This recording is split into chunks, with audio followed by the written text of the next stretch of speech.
Matt, the NCAA denied Deion Sanders' request for joint spring practices. And again, we really, pushed for this during this, the spring period here where you see teams like Texas, Ohio State, USC decide to not do spring games. I thought Deion Sanders, and Fran Brown pushing to have a joint spring game and spring practices was a really great idea. One that I think coaches over the years have definitely pushed for, but the NCAA, not caring assholes of America, strike again. Matt, what's your response to this? Go ahead. Why? In the land of no rules, this is the rule that you uphold. Exactly. In the land of no rules, this is the rule. I mean, you don't have to pony up any dough. Just have the players sign an extra liability form, which they will sign. And this would have been it would have been the absolute showcase of the spring. Everybody would watch this game. It would be awesome. And it would drive other schools to do the same thing. So, look, man, everybody knows how I feel about the NCAA. As a guy who works with, a lot of kids that are going to play under this umbrella, I think it's a joke. I think the NCAA is a crooked-ass organization. They do not help athletes. All they do is line pockets. They're very, very – I think it's ridiculous how they uphold some rules and don't uphold rules in any other way when it comes to NIL or tampering or the transfer portal windows or coaches being able to leave or when coaches can be hired. I don't think it's that hard to sit down in a fucking room and lay out a date after the national title where coaches can get hired and fired, a date after the national title when the transfer portal opens, a date after the spring semester when the transfer portal opens, not in the middle of the spring semester. It just everything that they do is ass backwards, and this is another example of that. And honestly, and I have to ask this question too. If it was Ryan Day and Dabo Sweeney that wanted to do a joint practice, do you think they would have gotten it approved? No. Personally, no. I've said this for a while. I bet they would have played hardball, and then they would have I personally think next season they're going to be yeah, now everybody can do it or something like that. But I think that if it leads to everybody being able to do it and saving spring games, I'm with it.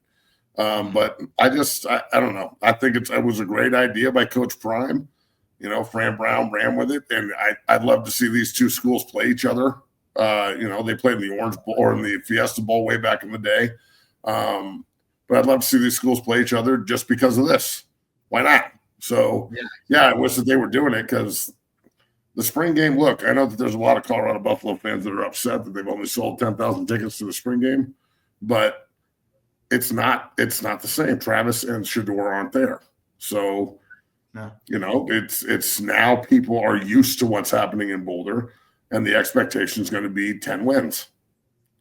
So, now the ski slope might look better than the spring game. And this is something that Coach Prime is going to have to understand about the community that he's in. Yeah, absolutely. And again, I don't think if Dabo or Bill Belichick or whoever that, different coaches per se that push for it, I still think there would have been pushback just because it's the NCAA and then the timing of it. Ultimately, but I wanted to read to you the NCAA's reasoning behind this, Matt. They gave 3 different reasons here, and I'll go ahead and read this.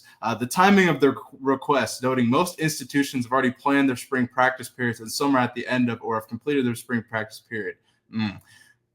Number 2, the competitive and recruiting advantage gained by the applicant institutions if a waiver was approved to allow these institutions to engage in activities no other institutions are permitted to do. And 3, the potential academic impact associated with student athletes missing class time to participate in practice activities. Matt, let me tell you why the third one's bullshit.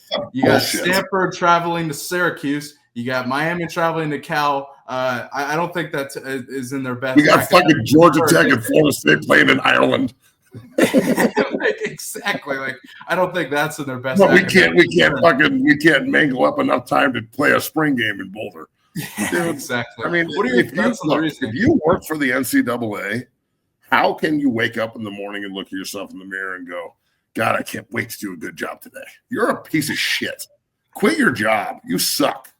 all the interns, all the fucking people that are supposed to take care of the rules, that there are no fucking rules. Yeah. It's like fucking Mexico on spring break, dog. There's no rules. We're rolling.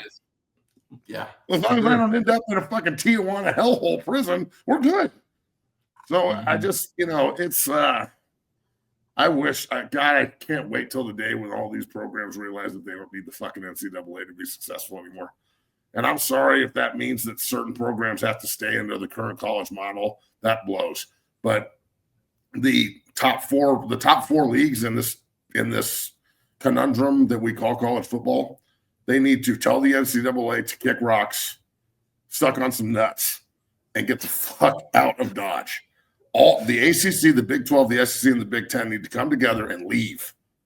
And then they can do whatever the fuck they want, whenever they want. People will be beating down their doors to give them television deals that don't concern the fucking non-caring assholes of America. The NCAA can suck a nut. Next. Well, let's take a break. Before we go into some real Colorado news, let's stick on Matt's already in a great mood about the NCAA. Shout out to Felix Speaks for the $5 donation. Welcome back, guys. Season 3 under Coach Prime is going to be lit. The Buffs are back like the 90s. Like the early 2000s, Doug. Yeah, exactly.